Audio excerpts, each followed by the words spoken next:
In the heart of Central Asia, there lies a desert whose name is a warning. The Taklamakan, in the old Uighur tongue, its meaning is stark and unambiguous. Go in, and you will never come out. This is not mere poetry. This is not exaggeration. For centuries, merchants and pilgrims who dared to cross its shifting dunes knew they walked through a graveyard of ambitions. The sand here does not simply cover. It consumes, it erases. It transforms thriving cities into myths and myths into silence. Beneath these endless waves of sand, empires sleep. Palaces crumble in the darkness. Libraries of knowledge turn to dust in chambers that have not seen daylight for 1,000 years. The desert is patient. It does not destroy in fire or flood, buries grain by grain, till memory itself becomes uncertain. Until archaeologists arrive with their brushes and their careful hands and pull. From the suffocating earth fragments of lives once lived in splendor, welcome back to whispered chronicles, echoes of forgotten lore. Today we descend into that sand. We search for a kingdom that stood at the crossroads of the ancient world. Civilization that bridged empires and faiths, that held secrets of silk and enlightenment, that prospered for centuries before the desert claimed its final tribute. This is the story of Khotan, the oasis kingdom that the sands swallowed whole. Long before the desert sands took its revenge, Khotan was alive with possibility. Positioned on the southern arm of the Silk Road, this oasis kingdom occupied one of the most coveted geographic positions in the ancient world. Caravans traveling between China and the Mediterranean had no choice but to skirt the edges of the Taklamakan.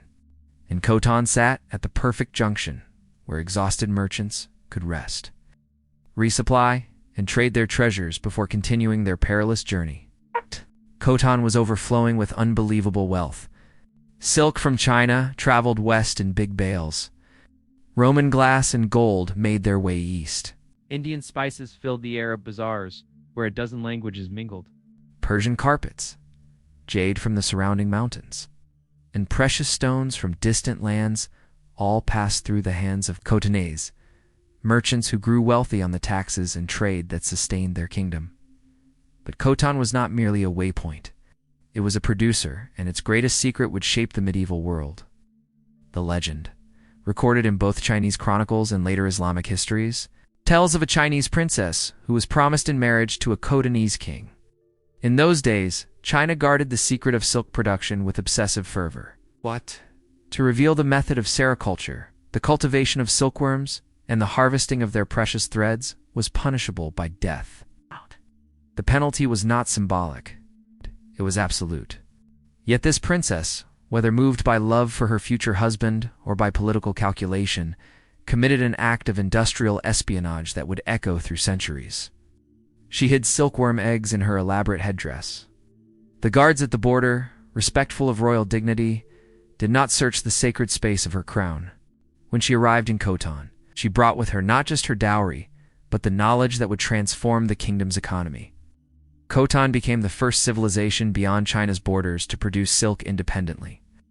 The ramifications were immediate and profound. No longer entirely dependent on Chinese imports, Khotan could produce its own silk and sell it at enormous profit to Western merchants, desperate for the luminous fabric that marked wealth and status across the Roman Empire. But Khotan's significance extended far beyond commerce. The kingdom became a crucible where cultures collided and merged in ways rarely seen in the ancient world. Buddhism arrived early. Carried by missionaries and monks traveling the Silk Road from India, by the time of the Tang dynasty in China, Khotan had become one of the most important Buddhist centers in Central Asia. Monasteries rose from the desert floor, stupas pointed toward the sky. Scholars gathered to debate scripture and philosophy in multiple languages. The art that emerged from Khotan reflects this extraordinary synthesis.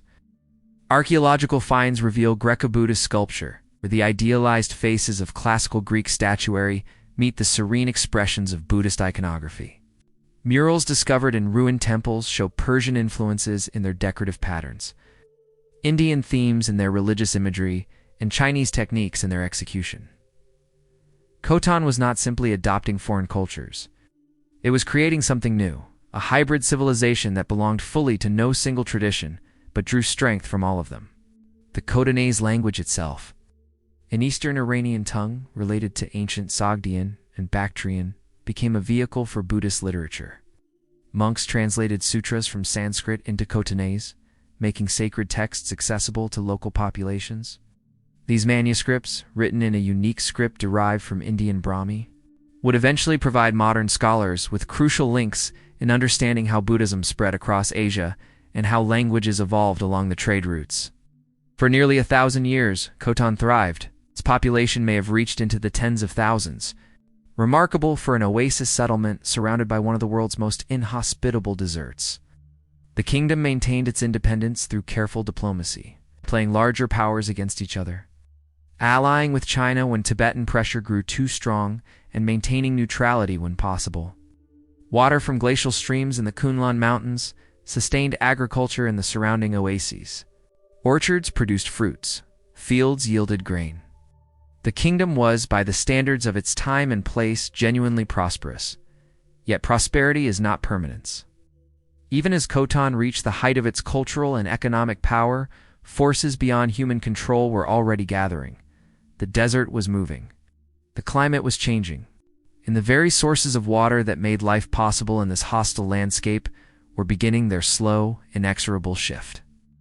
The end of Khotan did not come suddenly. There was no single catastrophic moment, no invading army that burned the city to ashes in a day of fire and blood.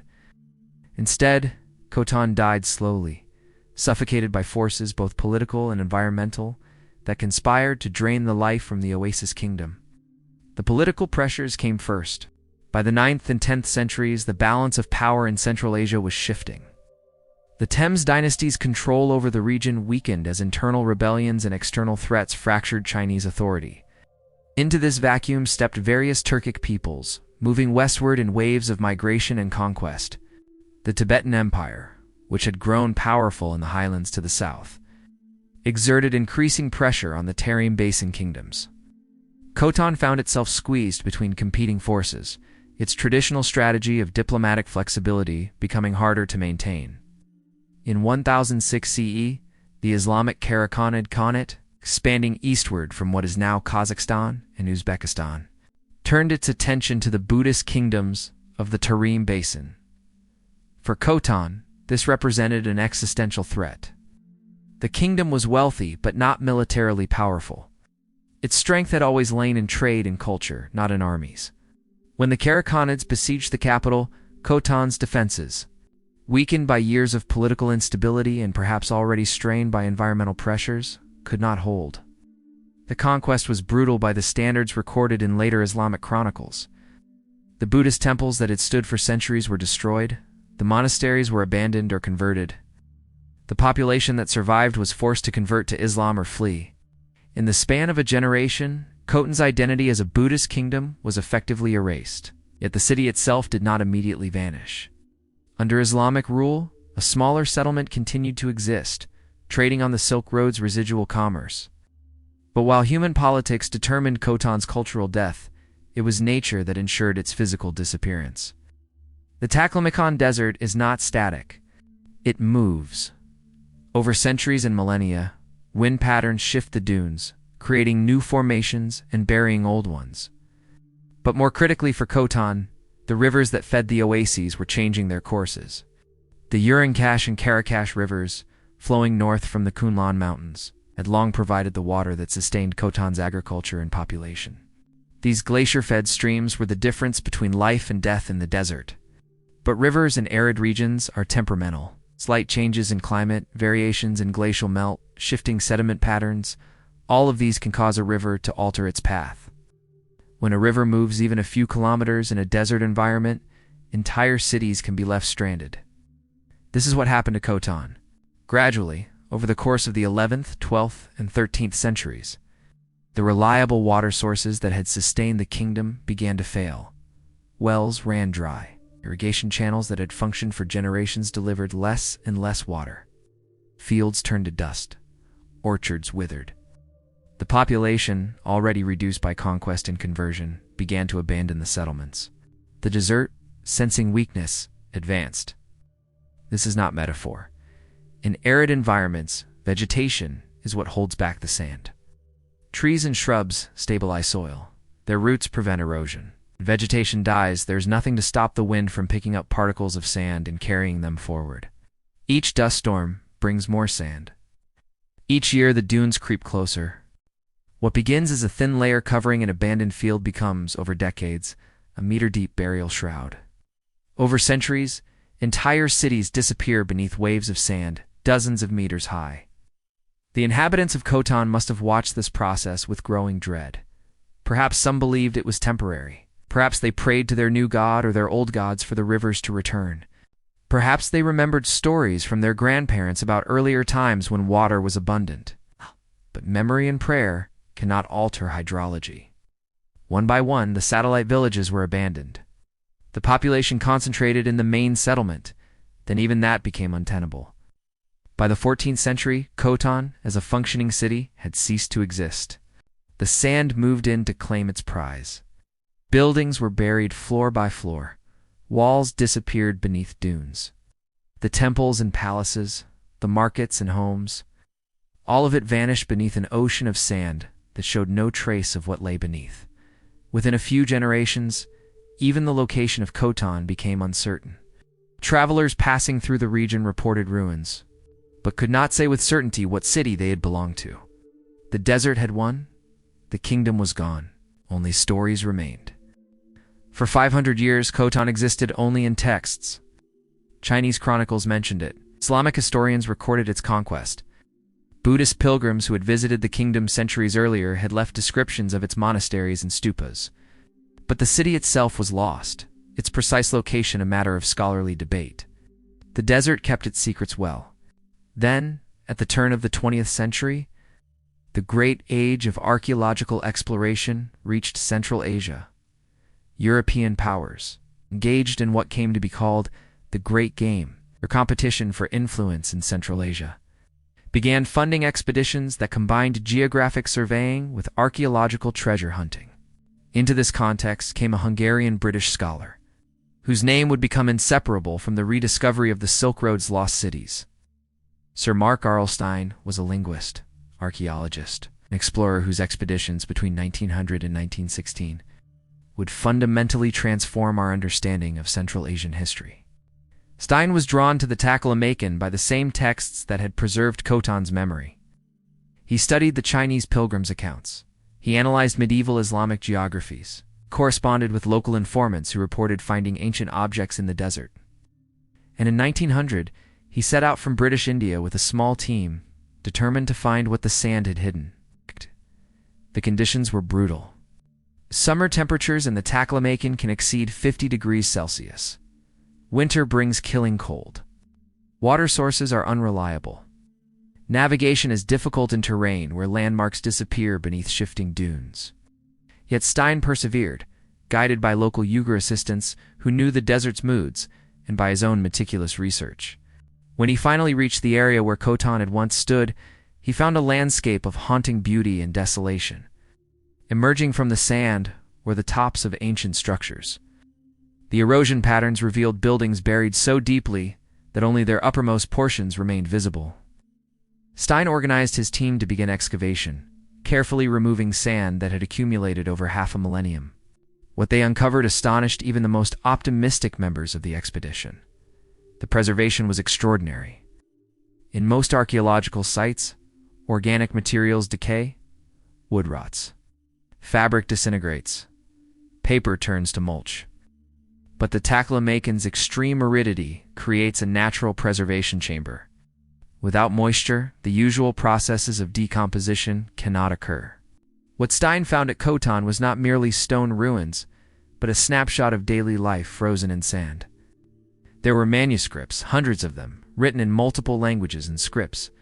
Khotanese texts on Buddhist themes, Sanskrit sutras, Chinese administrative documents.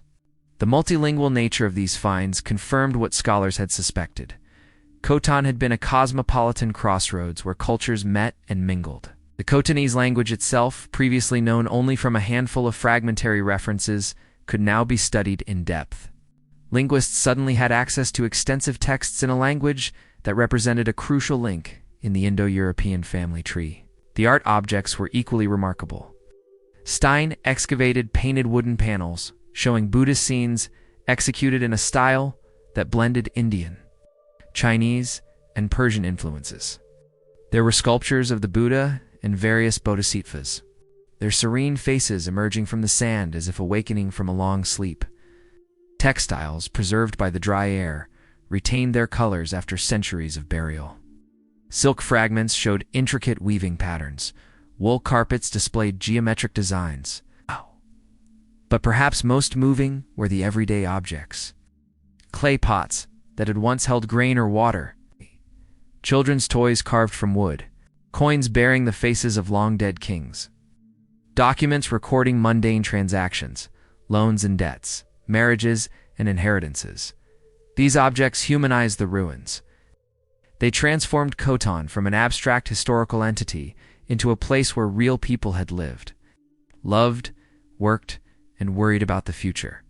Stein's expeditions, and those of other explorers who followed, including the Swedish adventurer Sven Hedin and the German scholar Albert von Lecoq, brought Khotan back from oblivion. Museums in London, Berlin, Delhi, and elsewhere filled with artifacts from the Silk Road, scholars pored over the manuscripts, gradually deciphering languages that had not been read in 1,000 years. Photographs of the ruins circulated, showing the world what the desert had preserved. The archaeological work also revealed the scale of environmental change that had doomed Khotan. Excavations showed that the ancient riverbeds were indeed several kilometers from their current courses. The irrigation systems, once engineering marvels that brought water to fields far from the main channels, now lay abandoned and buried, testament to human ingenuity overcome by geological forces. The desert's advance could be measured in the layers of sand that covered the ruins, each layer representing years or decades of accumulation. Yet even as Khotan yielded its secrets to archaeology, much remained buried.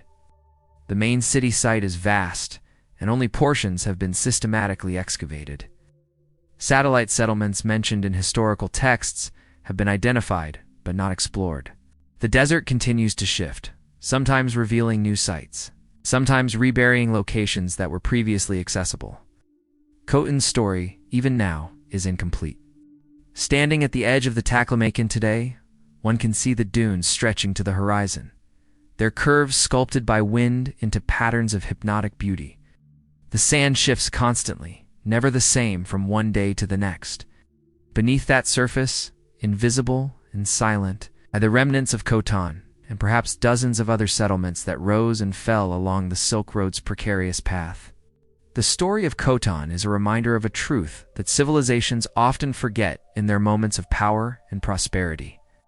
We build our cities, we forge our empires, we create beauty and knowledge and wealth, and we believe these things will endure. We plant our flags and carve our names in stone, declaring our permanence. But nature operates on timescales that mock human ambition. A river changes course. A climate shifts. The rain stops falling or falls too much. And the cities that seemed eternal become whispers in ancient texts. Waiting for archaeologists to confirm they ever existed at all, how many Khotans lie beneath the world's deserts? How many kingdoms have been swallowed by sand in the Sahara, in the Arabian Empty Quarter, in the deserts of Australia and the Americas? How many libraries burned or rotted or crumbled to dust, taking with them knowledge we will never recover? The archaeological record is fragmentary by nature. We find what survives, but we cannot know what has been lost forever. Khotan survived in the historical record because it was important enough, prosperous enough, and well-connected enough that its memory was preserved in the chronicles of the empires that surrounded it. But for every Khotan, there may be a dozen smaller settlements, minor kingdoms and forgotten towns that vanish so completely that not even their names remain.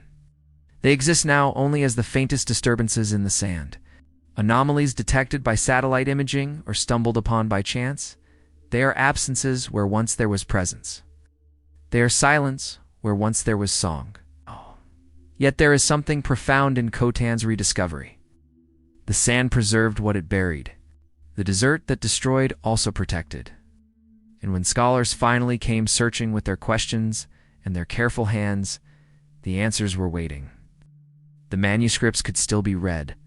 The art could still be appreciated. The pottery and coins and everyday objects could still testify to the lives once lived. Khotan was gone, but Khotan could be remembered. And in that remembering, the kingdom lives again, not as a place on a map, but as a story, an echo of what was once real. This is the promise and the challenge that archaeology offers. The past is not truly gone, if we are willing to search for it, to listen for its whispers beneath the sand and stone. Every excavation is an act of recovery and an act of witnessing. We cannot bring back the people who walked Khotan's streets or prayed in its temples. But we can acknowledge that they existed. We can study what they left behind. We can tell their story. The Taklamakan still holds its secrets. The sand still shifts and covers and reveals according to its own logic. And somewhere beneath those dunes, other kingdoms wait, patient and silent, for the day when someone comes searching with a question and the determination to find an answer. This is Whispered Chronicles, echoes of forgotten lore. Thank you for journeying with us into the sand. Till the next echo calls us to explore, remember that history is not only what survives in stone and metal, but also what we choose to remember and retell. As always, stay curious and stay safe.